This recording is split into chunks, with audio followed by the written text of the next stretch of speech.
Hey, good afternoon, everybody, and welcome. We had a 1-week hiatus because of the Memorial Day holiday, which gave way to a shorter week. So today is Thursday, June 4th, 2020. I kind of feel like we should have been announcing the dates on these calls because things are rapidly changing. These are dynamic times. They're painful times in a lot of ways. You know, I was looking at Instagram the other day, and I saw a picture, and on the right side, you have a picture, and it says 2010 through 2019, and it has a little book. And then on the left side, on the other side, it has 2020, and it's this massive like encyclopedia, and that's just for half of the year. So in the future, when people look back, this is kind of like what the history book will look like. So you know, as the reality is as COVID-19 pandemic has really rocked a lot of businesses, that's kind of taken back seat to a lot of touchy topics. So navigating this pandemic has gotten a lot more difficult. So today we bring you some perspective. We have some great leaders here in franchising, and our goal is for you to walk away with some real value. So before we open up the discussion, today and talk about navigating these tricky times and tough waters. Brad and Lane, how are you guys doing over there in your bunkers, and any opening remarks? Right. Well, I guess the good news is in the state of Illinois, we could open our office last Friday with saying that we're kind of still staying in our bunkers, at least for another 2-3 weeks. So it's exciting to get out. We're going to our first restaurant on Saturday night. But so, you know, we're getting excited, and you're seeing a lot of the franchisors, franchisees trying to get back to normal. And, unfortunately, the riots have had some effect on everybody. And, it's a horrible, horrible, horrible thing. And it's affecting a lot of small businesses besides, unfortunately, the African-American community. And, and I'm sure I could say this for all of us, we really feel for what happened, and Black lives really matter. And, our full support is beyond with all the protesters. We like to keep things a little bit more safe from that standpoint, but we fully support everyone out there. And we're excited that the franchise community, like I said, you're seeing it from everyone, is really coming out in support of the protests. Yeah, I mean, I share Brad's sentiment. I mean, in Philadelphia, we're at ground zero in a lot of the protests and riot activity, although we're hoping that slows down.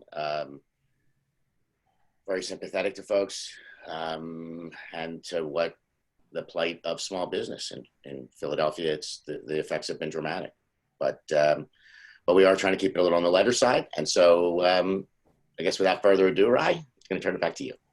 Beautiful. So by way of introduction for the folks on the line, we have Dave Keil. He's the president of Franworth. A lot of you folks in the audience know him and his brands, and for those that don't, you will learn about them. We also have Jesse Kaiser. He's the CEO of Kaiser Enterprises, which he's a multi-unit operator of several brands as well. So gentlemen, welcome to Springboard at Home. Thanks a lot. Happy to be here. So go ahead, and we'll start with you, Jesse. Introduce yourself briefly, and kind of the lay of the land as it relates to your brands that you operate. Sure. So currently I own and operate 3 different brands over 5 different Midwestern states. I'm located in St. Louis, Missouri. I've got Sport Clip haircuts in Missouri, Indiana, Michigan, Kentucky, and Illinois. And I've got Little Caesars Pizza in Southern Illinois and Western Kentucky. And also OxyFresh carpet cleaning is in the St. Louis Metro DNA area. And for about 4 years, I was also a Valpak franchisee back in 2008 to 2012, I think. Yeah, which feels like 25 years ago at this point. Right. But excellent. Dave, what about yourself? Hey, yeah, thanks for having me. I'm been franchising since the late 1900s, I like to say. Have been led 4 franchise companies as CEO. So was president of Haagen-Dazs Shops. We've got some 700 around the planet. I was the first outside CEO of the Honey Baked Ham Company. Was the CEO of Pure Bar, a multi-unit. We had about 520 units And then I joined Franworth as the CEO of the Lash Lounge back when we had 19 units. Today have over 108. And so grew that part of Franworth. And Franworth is we're their growth equity firm. We support small emerging franchisors and help them bridge their resource gap. So they need things, they need capital, they need expertise. They've got a great idea, and we help them grow. So we've got a number of brands, primarily in the boutique fitness and boutique beauty. So we've got Title Boxing and City Row within boutique fitness. And we've got a number of beauty brands, the Lash Lounge, SCO, which is facials only, Madison Reed, that is hair color only. And then we've also got a new division that we call that are shared resources, so a shared resource platform. So we're able to provide similar services, but to many, many more brands. We've got a number of those as well. So that's who we are. That's who I am. Thanks for having us. Yeah, and thank you guys both again for your time. We know that there's a lot that you could be doing and leading your companies right now, so thank you. For the first topic, since it is kind of top of mind for everybody, and as Lane mentioned, we don't want this to be thick. We're going to keep it light. But do you guys kind of, as you look at your footprint, and we're going to talk about what your reopening has looked like and where you're at there, but as you're looking at your units on the ground out there, have you been affected by any of the protests and riots directly? And what does that look like? We'll start with you, Jesse. Sure. I've got locations where you could stand in the lobby of one of my locations and see protesting and violence happening. I've got locations where there's been break-ins in the same strip center as mine, but I've been very fortunate. I've not had any issues with any of my particular locations. I've closed early, a day or two at some of these locations, just because the employees were a little concerned, but no one was hurt and no property damage of mine. Dave? Yeah, we have had a few, we're in more than 42 states, so we've got a pretty broad footprint. And yeah, unfortunately, in both New York and then Newbury in Boston, we did have issues with a couple of sites that were impacted by some of the protests. And other times we've had, to close. So we had reopened and then we closed, or we delayed an opening. I know some of our Madison Reed color bars, we're going to open in Northern California, had opened in Texas, but, delayed opening, boarded up windows to not reopen. So thankfully no one's been hurt. We did have in one unit about $10,000 in property damage when people, broke through a window and did some looting. But thankfully, for the most part, we've not had big issues. Yeah. So given all that's going on this topic, how are you guys communicating? For you, Jesse, it's obviously with your employees and across your managers and as you're leading through this time. But how are you communicating with staff and employees, and how are you, Dave, for your franchisees and your partners out there? How are you guys communicating internally to show some leadership and guidance during this time? So is the question particularly about the looting and the riots and protesting, or COVID? Just in general, on the topic of just kind of the unrest. So that topic in general. So I've got easy upward communication. If someone's concerned, I say, hey, okay, keep me a loop. I always let my local managers make the decision if they want to close or not. For me, I'm always kind of curious. So I just get on Facebook. I type in the city, Facebook Live. There's always a couple people doing Facebook Lives at the protest. I get a good idea where they are and what it's like. I've seen a couple where I'm like, you guys can go ahead and close early if you want to, but most of the time it's been pretty peaceful and it's entertaining at the least. So I'm just letting them make those decisions at the ground level. I know every one of my team members want to stay open, but they also know that they need to keep their team happy, not just safe. And so if there's some people that are concerned, then we address that one-on-one. Yeah. Sorry, Ryan. Go ahead, Dave. Yeah, for us, we early on, back in early March, we set up a couple of principles. That we tried to both at Franworth live by, and then as we've got, so my role, I'm the coach. I'm coaching a bunch of leaders of brands as the franchisor. And we set up these principles. I mean, first was health and safety of the team. And so as we were making decisions, we're obviously taking that one into effect first. Next was around profit protection. I know we'll get into this later about, PPP and lease abatements and all that stuff. Next was engaging our clients, our end consumers, and trying to do that in innovative ways. And so, and then reopening strong. And so those for us have been the principles. And we've had more kind of listening, but we've all learned to do this, this Zoom thing, and have these all the time. And so I think we've probably gotten better at communication amongst and between our brands. So cross-pollinating ideas, bringing all our 8 brands together. We just did a call at 1:00 today, just to get and share ideas across, so to cross-pollinate. We're doing it functionally too. So we grab all the operations people, and the ops leaders will all gather. We'll get all the marketers together and have them gather. So it's really been a cool time of kind of needed collaboration and coordination.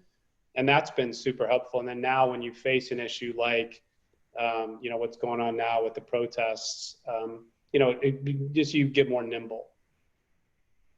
Yeah. So Jesse, on the topic we've talked about just then, obviously a focus on reopening, profitability, and all that. On the topic of reopening, you operate different brands, and so obviously it's going to be different across those.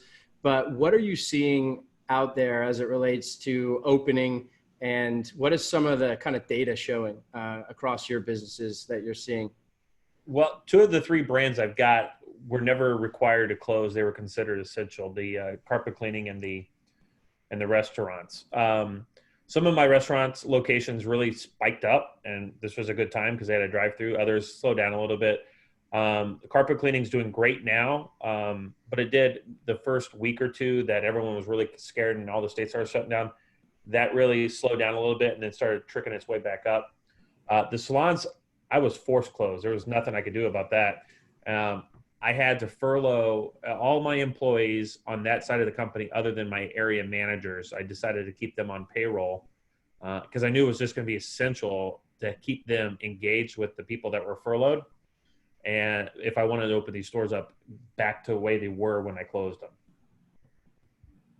Yeah. And then whenever we were in a discussion the other day and we were going back and forth and you were talking about kind of the initial rush that you saw, do you want to get into any of some of the data that after that initial rush, whenever you open the brand that was forced closed, what are you seeing? Well, haircuts are a lot different than pizza. And the fact that I'm not going to go back and eat yesterday's pizza. I've got a new pizza today, right? But there was pent-up demand for haircuts. So we saw a large percentage of new customers coming in to get haircuts. So, I mean, many of my locations saw records that we probably won't beat again for a couple of years. It was just the right time, and we were staffed the right way, and our competitors were probably closed or didn't get all their team members to come back. And right now, I don't know, and we're slowing down after a couple of weeks of that. I don't know if it's a situation where I've truncated everyone into a short amount of time, and I'm just waiting for those haircuts to disperse out, or if there's a percentage of the population that's not ready to come back out yet, and they're looking for some of their cues to tell them it's safe to do that. I see some data that tells me that there's a lot of people still scared. It's interesting, Jesse, what you just kind of talked about. One of the papers in Chicago talked about that they had lines. Chicago opened up for the first time yesterday. And there was lines out there, and you had a gentleman basically said, I needed a haircut really badly, but I think I'll be good for 2 months now. Right. Yeah. That might be the new norm. I mean, after the 2007, 2008 financial mess, that's when women started wearing hombres, right? Because they couldn't afford the hair color all the time. I don't know. Hope not. No, it'll come back. But like I said, it's going to be that initial fear. I think people are going to get over it. Yeah. Yeah. So Dave, you guys have a brand that does do hair color. So what are you seeing? I know we're talking about several different brands here, but what are you seeing as overall? It relates to this? Yeah, I mean, overall, so we're boutique fitness, boutique beauty. We were 100% down. I mean, we went from open and growing to 100% shutdown. And then just really, beginning at the end of April, things began to open up. I think our first opening was in Georgia. on April, or could have opened on April 26th. We didn't open right away. And now we've got about 40% of our system open. So, I mean, it's 100% in states like Texas and Florida, Georgia, kind of the Southeast, all the way swinging up into Utah, and even Vancouver, BC's open. But about 40% are still closed. So, I mean, we've certainly learned a lot in this period about, you talk about hair color, but all of our business, Jesse, it's interesting about what's going to stick, what consumer behaviors. All our businesses pivoted quickly to different modes of delivery. So in fitness, we literally overnight and had to invent, how do you go do body weight when you're used to rowing or boxing? Immediately created, okay, how do we engage our clients and provide a solution at home? In our facial business, we have a big retail business. How do we ship to our consumers to keep them engaged? So I think it's really cool. I've been thinking a lot about what is going to stick. Certainly in our world of selling franchises, I think a lot of virtual discovery days. I'm in the middle of one right now for one of our brands. I think there's a lot of benefits in it. And some of those things are going to stick. And I do think more of an omni-channel consumer behavior, giving a woman, a guy a chance to purchase a hair color at home or go to a color bar. I think we're going to see that omni-channel. So I'm going to spread my dollars out. And I think some things will bounce back, but other things are just going to, I think stick. Some of those behaviors will stick over time. Yeah. And as everybody waves at Zach Fishman, hi, Zach. So you mentioned, I think that's an interesting topic, because consumer behavior might change as such to where folks in the Madison Reed example might buy an at-home kit and potentially go in store a little bit less. So maybe we're going to see a little bit of mix of that for a time. Is that kind of how you're looking at it? Because at the end of the day, I think that's the hypothesis, that we in our brands, not all are able to be in an omnichannel way, but even ones, a few years, 5 years ago, you wouldn't think that fitness, it was maybe 3-4% of the fitness dollar was spent at home. Now, with Peloton and other on demand, like we have City Row Go, we have Tidal on demand. It's getting into double digits about those consumer dollars. So talk about the doubling of how you consume products. So yeah, I think the smart business owners are going to think about, in restaurants, it's eating out or eating at home. Think about our restaurant industries, right? All of a sudden that take-home business has grown significantly when we're eating more at home because we had to. How much of that behavior is going to stick? So I think smart business leaders are going to learn from this. And I think we're taking these learnings and wanting to meet our consumers where they want to consume our product. And when they didn't, whether it be a service or a real product, and when we've tested things through this COVID period, there's going to be things that stick. Some of these things we invented in our fitness classes, these body weight at home, we're going to let franchisees keep doing it. At Madison Reed, you can get the same color at home and in a color bar. We want to have that continue to stick and have seen growth in that way. How have you seen on the employee side of getting folks back into work? If we could just explore that topic a little bit. The initial response for you, Dave, you had to 100% shut down pretty much everything. But as folks are coming back, what does that look like? I know, Jesse, you have a couple of really good things on this topic, but what does the getting employees back to work subject look like for you? Yeah, when I said earlier, one of our principles was engaging the teams. We meant engaging the end consumer, but also engaging franchisees and our employees. So, we made sure through the period, I'll just give a lash lounge example. That's one of our brands, boutique, beauty, eyelash extension business, that one that grew from 19 to over 100. They kept their folks engaged. Every week they would have a call and a theme. Meg Roberts, who leads that business, just did a phenomenal job of engaging their associates all the way through to let them know what's going on. They picked a topic a week. They made sure that they kept their skills up. And then she branded it. She branded it Reopen and Roar, Reopen and Rise, rather, with the acronym ROAR, and branded it. And just got people energized about, hey, we are going to come back. And so as we come back, everyone knowing, hey, it's going to be different procedures, different. I mean, I think to Jesse and Zach's part, are people ready to come back yet? Recognizing that, and meeting them where they are. So that's how we've done it, is actually kept that engagement. So it's not a new discussion when we're ready to open. We've been ready to open and to do it in the right way. Yeah. On the Lash Lounge example, I've seen on Instagram and social the pictures of the last lash that fell out and that's on the counter. It's like there's just people who are ready to get back, and the same for the stylists. The same for the stylists, and probably same on the sport clip side of the business. I mean, that's, people don't want to be sitting at home. But Jesse, on the employee side, what does that look like for you and the brands that were shut down? I think Dave mentioned the eating at home changing. I think that was really good for the Little Caesars business, but employees wise, what does that look like for you? On the brands that were shut down, I'm proud to say that we opened back up with about 110% of our full-time equivalents. So we knew there was going to be pent-up demand for the haircuts, right? So a few weeks before each state would open up, we called the managers and said, hey, we want to put you back on payroll. Here's what we're going to do. I'm going to spiff you $100 for every 30-hour equivalent you bring back. And then their district manager, they got $100 because our bonus program had just been kind of thrown out the window because it's based on sales growth, right?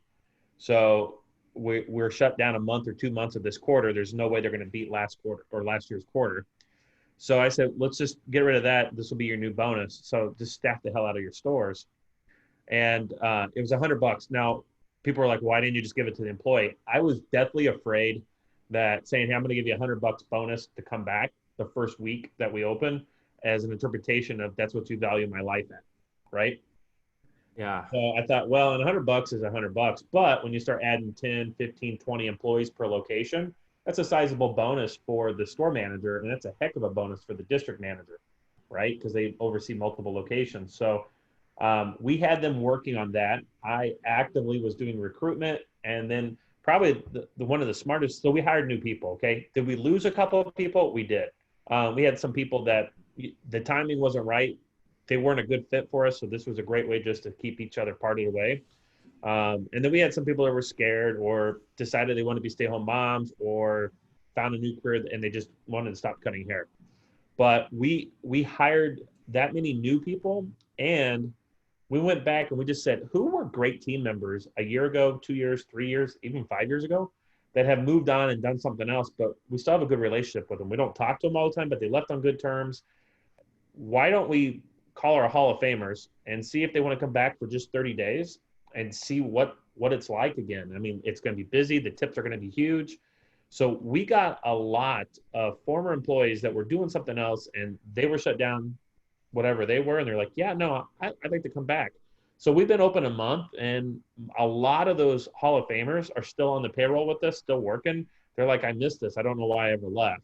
So it was a win-win for us. It gave us time to recruit some new people and bring back some people that I probably wish never left. They just came back. The big thing was we weren't offering anything for them to come back other than it's going to be busy. You're going to make good money, and we hope you missed us because we missed you. And if I can add, even on the franchisor side, so we've got a bunch of franchisors, and we thought a lot about those teams. Though in most cases we asked people to take pay cuts, and some of our more startup brands, even the founders were going to no salary. So they really bit the bullet there for the greater good to continue to support franchisees in this period, despite getting PPP.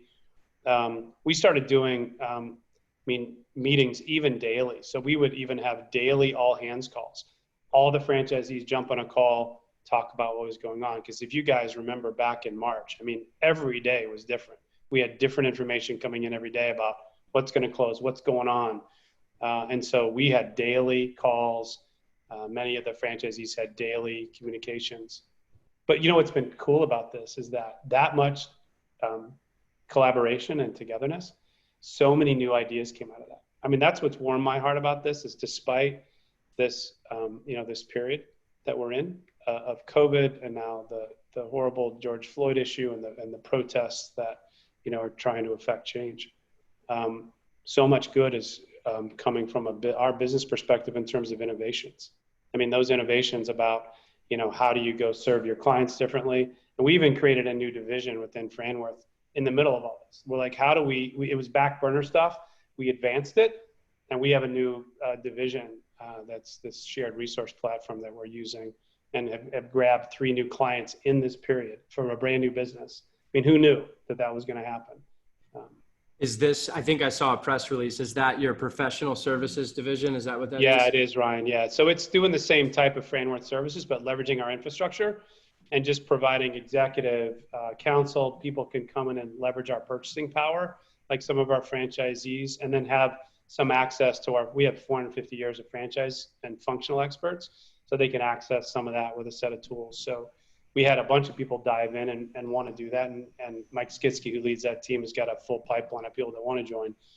But yeah, but that came about and likely, wouldn't have been accelerated the way it was without this. So, and I think you're seeing a lot of that in our space. I mean, just new ideas that are coming up. I know probably everyone on this call listening is doing things differently today than they did 11 weeks ago.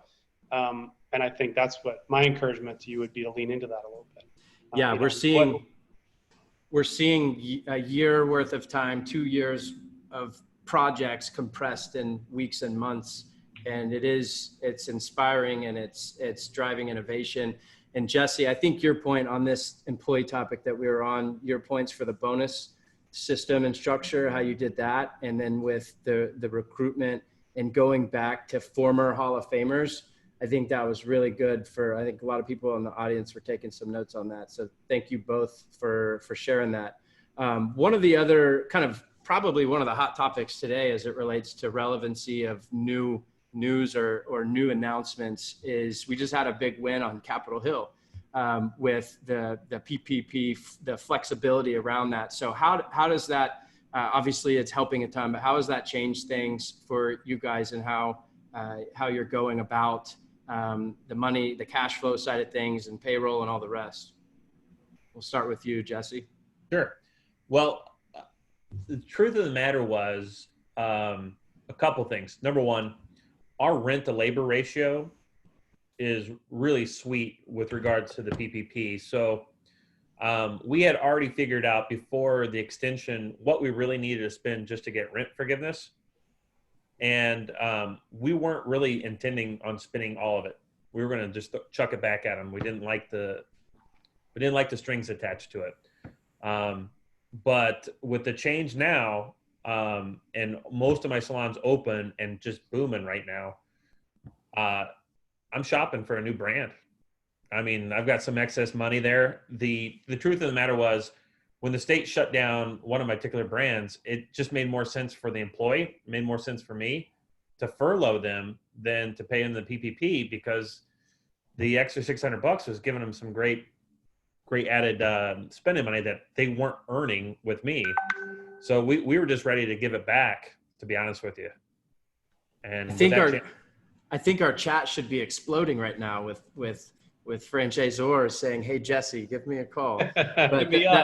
But that's good insight. Anything to add on this topic? I think it's a huge win, obviously, for everybody on this call. But the advice I would give is, and if this scenario doesn't ring true to you, it's just what it is. Your relationships, not with your bank, but with everyone that you have in your life, just got more important than they were a year ago. I've always thought they were really important. I always thought relationships was the number one thing. They just got even more important. I didn't even sweat getting my money the first round for PPP. I was told I'm the second at a bank that's going to get typed in right into it. So I knew I got it. I knew I got it quick. In fact, that was part of the problem. We got it so quick that this week's my deadline of the original 8 weeks. Yeah. But the conversation with my banker was very simple. We want to make you whole. We'll figure out how to get this forgiven or get it back so it's not a noose around your neck, because you bogged down with this debt doesn't allow you to grow, and we make money when you grow. So the relationships are huge. And I'm not just talking about your bank, but I can give you this. Sport Clips did an amazing job getting information out on a bi-weekly, sometimes tri-weekly, like 3 times a week, I guess, I don't know how you say it, 3 to 4 times a week, I was getting calls and having conferences with them about every single update when they were happening every day. We were super informed, super informed. That was a really good relationship to have with that franchisor. And then just relationships with other franchisees, not even in my brand, some of my competitors I'm good friends with. And we started the text thread. I mean, some of the big guys in Supercuts and some of the big guys in Great Clips, we were all like, all right, what are you learning? What's happening in your neck of the woods? Now, we don't compete with each other in the same market, so we can be rosy and friends with each other, right? But, I mean, we're in the same industry and we're dealing with the same issues. So I wanted to hear from the other smart guys I'm friends with, what they were doing and what they wish they didn't do was more of the things I was really looking for. I'm like, I don't want to step on that rake. Jesse, you said something very important, that relationships. And from what Dave's talking about, what you're talking about, it seems relationships between the franchisees, the relationships you have with your brands and your employees and your team, and what Dave was talking about, the collaboration, but we'll call it relationships. It's learning and how to adapt. And I'm kind of sick of the word pivot already, but so I'm using the word adapt, just another word for pivot. But it shows you those are the things that we're learning and what you're going to take from this. Unfortunately, the COVID thing is people are going to have some good ideas. I mean, as you saw Zach before, I rarely ever did Zoom calls. That's what happens when you fly 250,000 miles. My computer went down and I'm like, okay, Zach, I'm not going to be able to do this by myself. But so I'm looking forward to still getting back on the road. But now the ability, now I'm way more comfortable with Zoom calls than I was 3 months ago, just because you do enough of them. But so I think it's going to be a combination of relationships, still wanting to be on the road occasionally, not as much, and the ability to talk like this in a pretty open manner. And like Dave was talking about, maybe they didn't have as much collaboration between the different brands. You had relationships that I probably could guess who your Supercuts relationship was with. Sure. But it shows you that people are adapting to really getting the best for them and doing what's best for their brands, but most importantly, what's best for franchising. It's totally true. Yeah, on our end, with PPP, we did not fare well. Our brands did not. I mean, the first round, the first 300 billion, we only had about a third of our brands that got it.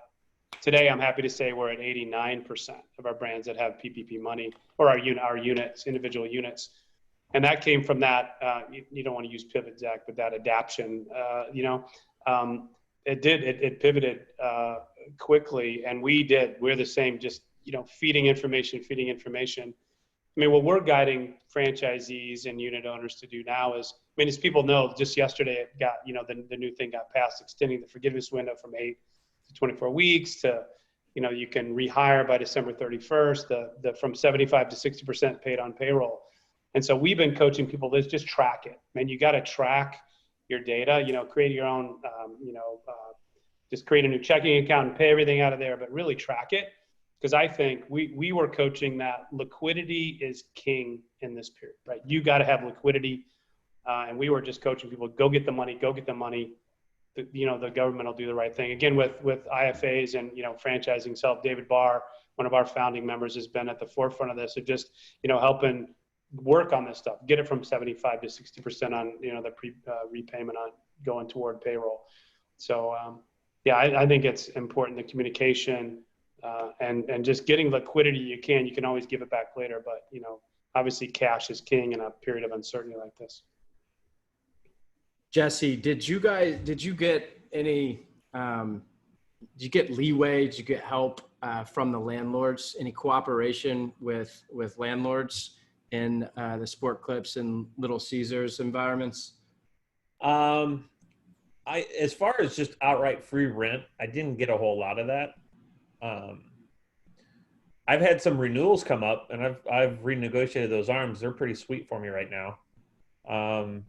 And I'm open in almost all my states, and me just paying my rent, we're pushing back on them like, a $2,500 back security door.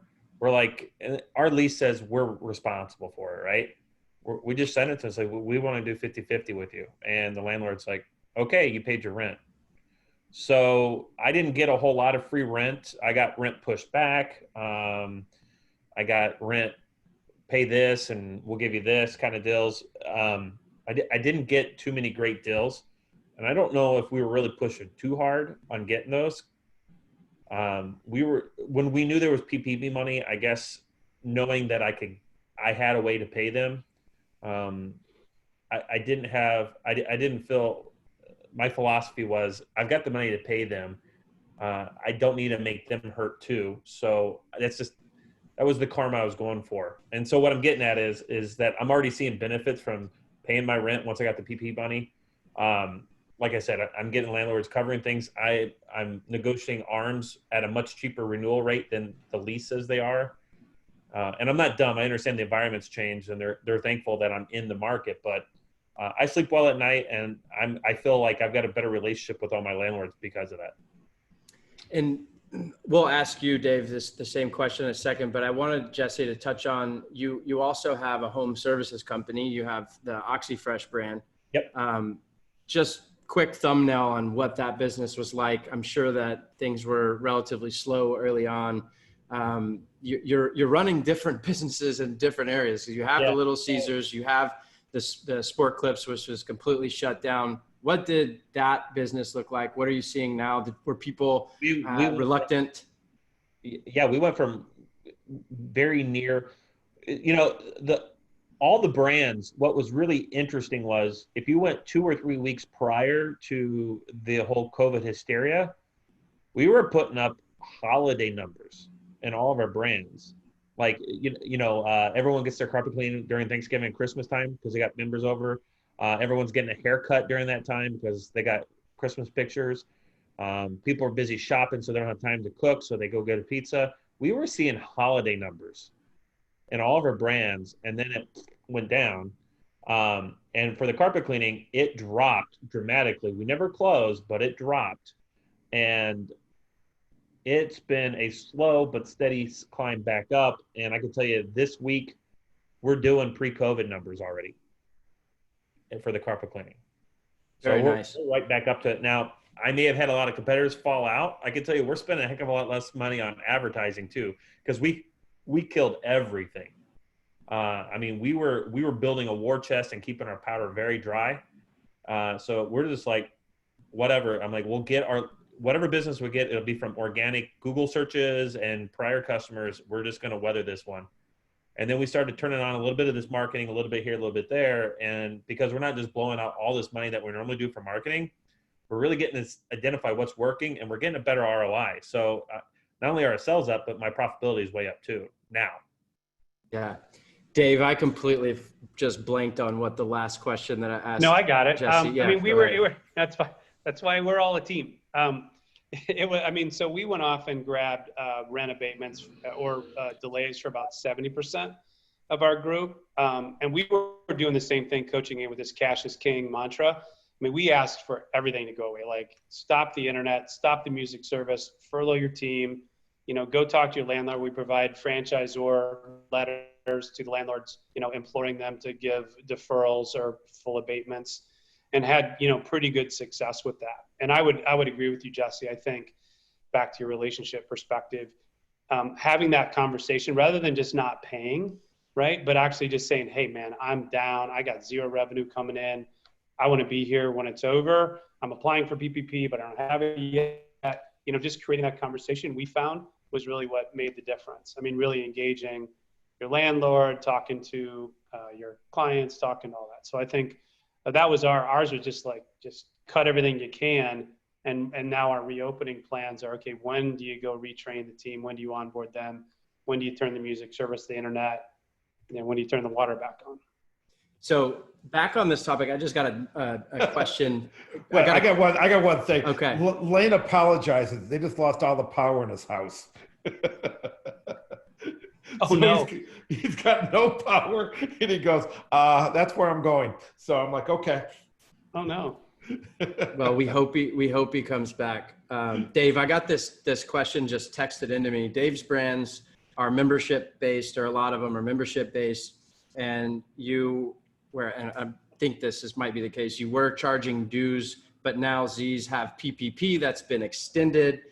You had some dues coming in at that time. So what's the smartest way to use the excess cash flow from the membership dues? And now in some of the instances, you've got your franchisees sitting in a really good cash position. So how are you coaching and how are you looking at that in terms of using? Yeah, we're almost all membership based. We love that about all of our brands. That's a great question. We were strategic about that as well, which we did freeze some memberships. So we allowed members to freeze and not continue to pay. We did give people an option to continue to pay and bank. So there's probably two different scenarios. Some of our services, you can like bank points, if you will, to get future services for hair color or facials or lashes. In other cases, you're just paying a membership that would, not bank. And so we wanted to be kind, knowing that the long-term value of our consumers was the most important. In terms of how do you use any excess cash? Primarily for us, it's just reinvesting. Our coaching is reinvesting back in the business to go again, bring more people in. So it's around communication. For us, we think the digital ad dollar, the paid media, is the most efficient way to go attract members. And members in membership models, members churn, right? And so you always need to invite people in. And I think Jesse said it earlier, some people may be a little nervous about coming back. And so in some of our cases, we've also applied that to opening with smaller footprints. So at a City Row or a Title Boxing, we have to, in most of our places, have to create spaces, 6 feet apart. We're having to wear PPE now when we're doing services on lashes, hair color, that type of thing. So that's how we're investing some of that back into consumer safety, putting up screens or plexiglass shields, and PPE. Yeah. Jesse, Dave, you brought up a very important point that a lot of people do not know is PPE can be used with some of the PPP money. And with the new changes, that is allowed. And I think a lot of franchisors, if they don't, or franchisees, need to get that message out to their franchisees, because that's such an important part, at a place like Sport Clips or a place like Lash Salons where you might want to put up a plexiglass. That can be used with some of the excess PPE money now. Yeah, that's very big. Jesse, any other thoughts? You seem like an aggressive, and I mean that in a good way, in terms of you have your war chest and you're not afraid to go deploy money to attract folks. How are you approaching the marketing excess cash flow? Same question for Dave. Relatively the same answer. So excess cash flow, you mean like from the PPP money? Yeah, PPP money. Yeah. That's what I'm going to go use shopping for a new brand. Got it. Yeah. Nice. I mean, I'm fortunate enough that, most of my locations are open now. And so just by the normal course of business, I'm cash flowing. And some people might have to worry about, like, are they making no less than 25% less than they were? The truth is my stylists are commissioning more. They're getting bigger tips. Like, their checks are bigger now than they were pre-COVID, just because of the pent-up demand and the staffing and, just the client flow. Like right now, we're still really busy and we're staffed in a way that's making everyone a lot more money. So, to some of the other multi-unit folks that you're good friends with, are you having these same type conversations in terms of shopping for new brands, or are you just some of them probably getting new cars? I'm not. Yeah, that's not my style. But I'd say at least 40%, if not 50%, of all my multi-unit friends spent the money the way that the initial deed was supposed to be done. And part of it was, this is what I agreed to, this is what I'm going to do. The other part were, I've got a lot of guys that pull out a lot of their money out of their business every year for their own personal use. And so they don't have a big war chest, and they had to figure out how they're going to make sure April rent, May rent got paid. And the only way they knew how to do that was, and not have it around their neck, was to spend the money on payroll for PPP. So I have both ends of the spectrum. Yeah. We figured out to get the free rent, what dollar amount we needed to spend in payroll. Yep. To make that happen, then we were going to chuck the rest back. And we had it so it was all going to happen in the last couple pay periods of that 8 weeks. And so when we started hearing that that might not be the case, then we started pulling back a little bit more too. Yep. I can tell you this though. This is what I did with the PPP money. Any one of my team members, for whatever reason, if they could not get unemployment, I put them back on payroll. And it wasn't that many, but I'm telling you the acknowledgement on social media I got for that was well worth the money that I'll never get back from that. And it made it so I've got people that didn't have to stress, right? Anyone that was getting unemployment, for the most part, they're living like fat cats and enjoying it. But there were some people that either they had transferred to another state in a certain time frame with me, and so one state wasn't taking them, the other state wasn't taking them.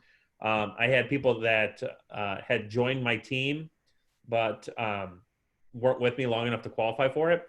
I also purchased stores, and the other owner is gone. Like, they're gone. They're not in the industry anymore. And so they weren't employed by me long enough to qualify for it. So we had to call that particular, well, there was 2 states. One state played well with us, and we took over their unemployment that they, for their claim so they could get it. But there was a lot of people, for whatever reason, they weren't eligible for it. A lot more people than you think weren't eligible for it. So I did use the PP money for that whenever I had a team member that needed that. Got it.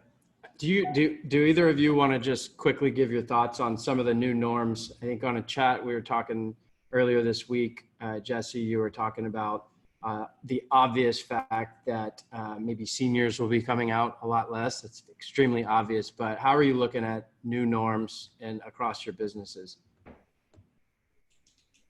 Was that for who's going first, Dave or me? Go ahead, Jesse. Let's go ahead. Go ahead, Jesse. Yeah. I've got a lot to talk about this one. So I think, so I'm a Gen Xer, right? Now, like most people probably on this webinar, we're self-employed or entrepreneurs. But, you know, I had always heard my fellow college people were like, man, I can't move up in this company because this baby boomer isn't retiring and there's no way in this position I can move up because they're there. I'm seeing that in the entrepreneurial world. I'm seeing that they're not coming out as entrepreneurs and they're not starting new businesses, and their taste for the risk aversion has gone dramatically low. So I am currently looking at other brands, some franchise, some not, that are the people are in their 70s and they're like, I'm not dealing with this stress anymore. And the fact that we're seeing a little bit of a dip in a lot of the markets where you're dropping 20-30% client count after your big rush. And that's not just one of my brands. It's like a lot of brands I'm talking to, they're holding back a little bit. So now they're just like, that 20-30% client count was where all my gravy was. So I don't need this hassle anymore if I'm just going to break even. So it's a buying market. It's an exciting time for people to be able to retire and enjoy their life the way they probably should have. And it's a great time for some younger, aggressive people to go out there and take on some new risks. Yeah.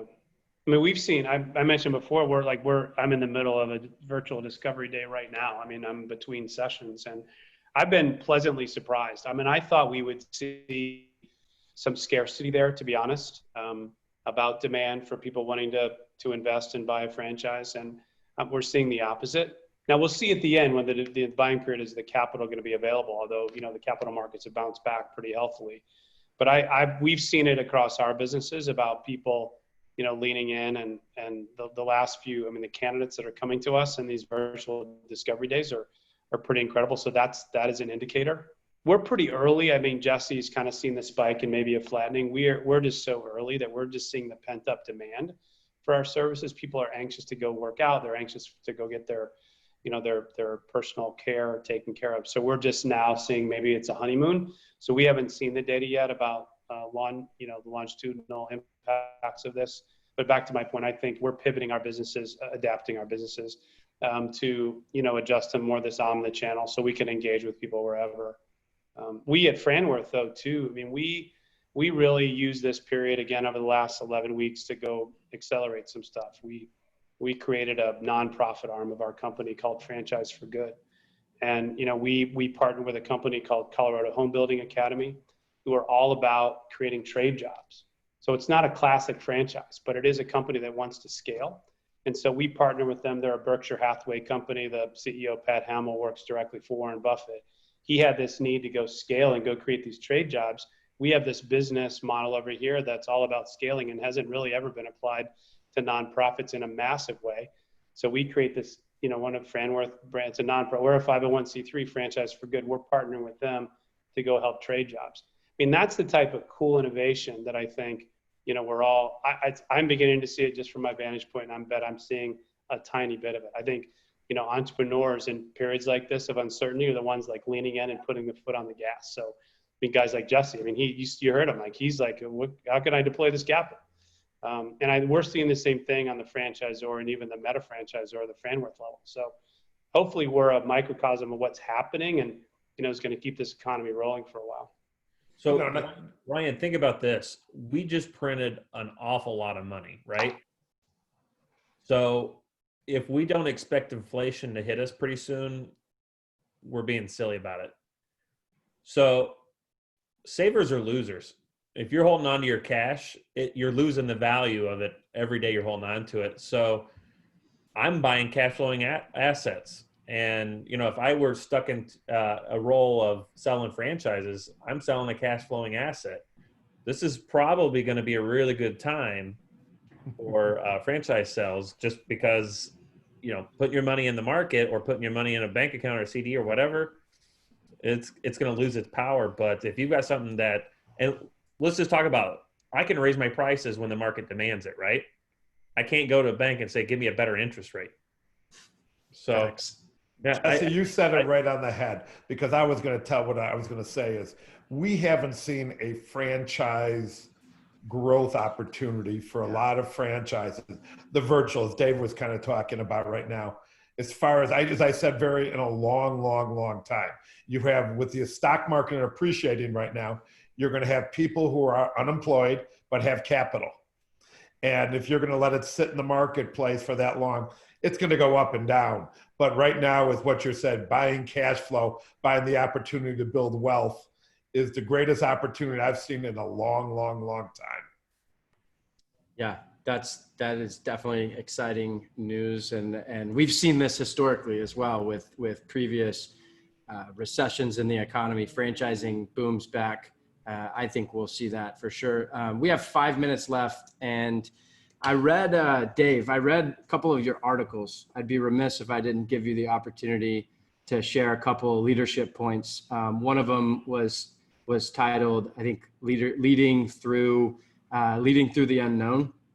And then the other one was around endurance. Do you want to share just a couple of words of wisdom from those to the audience? Yeah, happy to. I don't know about you guys, but I found myself, I got no commute. I'm in my little home office, so I had a little more time in my hands. And kind of my life mission is to, help scale businesses, but also, help others and share a couple life lessons. So I created you helped me, Ryan, with this. I'm like, I don't know how to do it, but you helped coach me on this. And I created a website. It's called lessonsonpurpose.com. And I just started recording some lessons. I've been doing this for 35 years, right? Leading.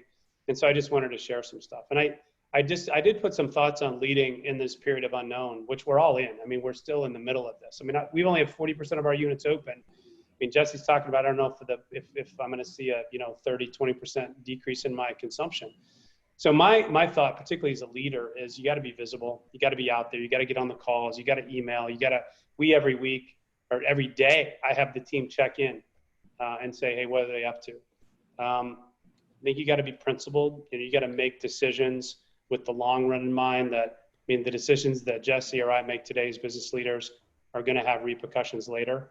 Zach was talking about the relationships. This is the time to lean in and build relationships.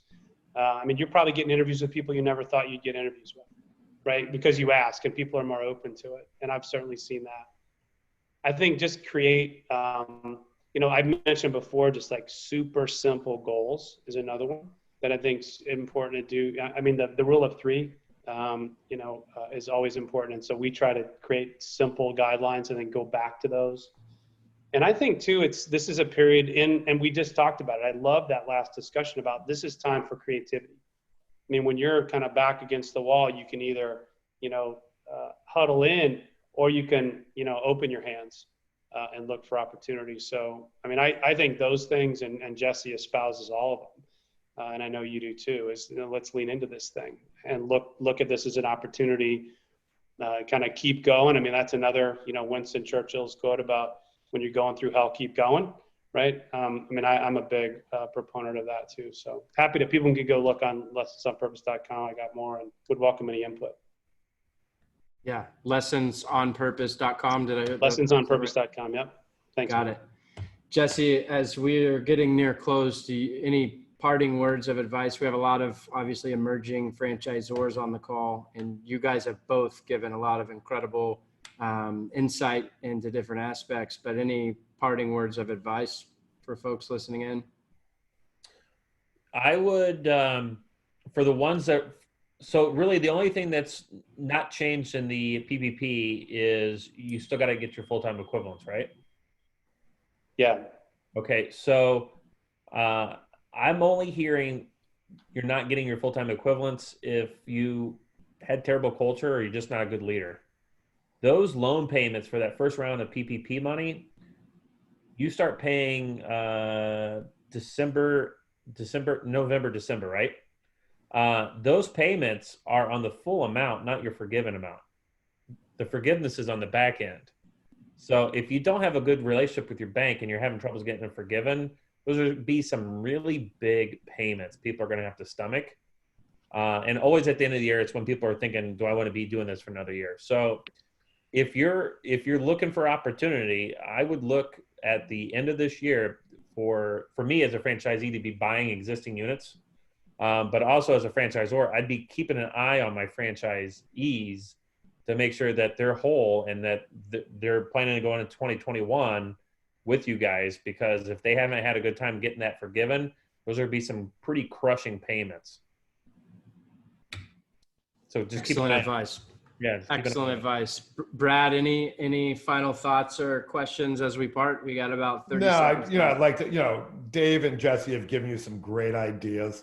And I love that there's a combination of extreme optimism and a combination of there is a rainbow going on here. And for people, it's time to put as I like to say, put some gas into the tank, because there's some phenomenal opportunities right now. And, as Jesse said, there are going to be some franchisees that might have had enough. And if all of us have made it through these times right now, I think we're in for the long haul. And so get really exciting and really go with it. And I cannot, really appreciate, with Jesse with 3 brands, Dave with 8 brands, they're telling you a combination of lots of different things, not just one brand. So they're giving you some phenomenal information, and it shows you that there's really going to go. I think the third quarter is going to be great for franchise sales. So don't give up. And there's going to be some great buys in the media. So there's lots of different ways of generating some leads. And for the people who want, they're going to have some great franchisees, but some franchisors who are really going to take advantage of the situation. Well said. Thank you, gentlemen. Thank you very much. And thank you, everybody. Gentlemen. We'll hopefully look forward to seeing you guys soon. Yes. Yeah, Bye, thanks guys. for the opportunity. Besides, guys.